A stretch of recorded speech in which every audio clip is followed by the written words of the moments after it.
Di tengah mencuatnya kabar sejumlah oknum yang mencoreng nama institusi kepolisian, teringat kisah inspiratif dari seorang anggota Polresta Malang yang patut menjadi teladan.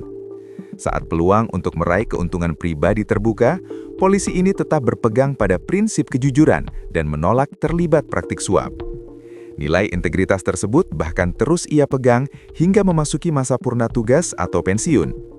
Sosok pensiunan polisi lalu lintas atau Polantas yang memiliki pekerjaan sampingan sebagai pemulung itu pun viral di media sosial pada 2024.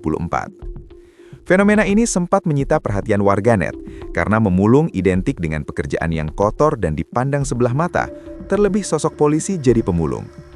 Namun, di balik aktivitas tersebut, seorang polisi berpangkat Bribka justru ingin menjadi polisi yang bersih, tidak menerima suap, dan menjalankan tugas dengan penuh kejujuran.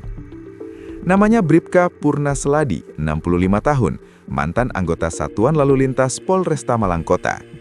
Ia telah memasuki masa pensiun sejak 2017 saat berusia 58 tahun. Jabatan terakhir yang diembannya adalah sebagai penguji pembuatan surat izin mengemudi atau SIM. Posisi tersebut kerap dinilai rawan godaan karena membuka peluang bagi oknum untuk menerima suap dari pemohon SIM agar diluluskan tanpa melalui prosedur tes yang semestinya. Namun, Seladi memilih tetap berpegang pada integritas. Terakhir bertugas sebagai penguji pembuatan SIM A dan C di Polresta Malang Kota, saya memilih jujur tak mau menerima suap karena sudah menjadi prosedur dan berkaitan dengan kompetensi pengendara, ujar Seladi sebagaimana dikutip dari Kompas.com, Senin 23/12/2024. Alih-alih memanfaatkan jabatannya untuk praktik korupsi seperti menerima suap atau pungutan liar, ia justru memilih jalan berbeda dengan menjadi pemulung. Sejak 2004, ia memungut barang-barang bekas demi menghidupi keluarga sekaligus melunasi utang. Semua peserta ujian SIM yang lulus saya luluskan.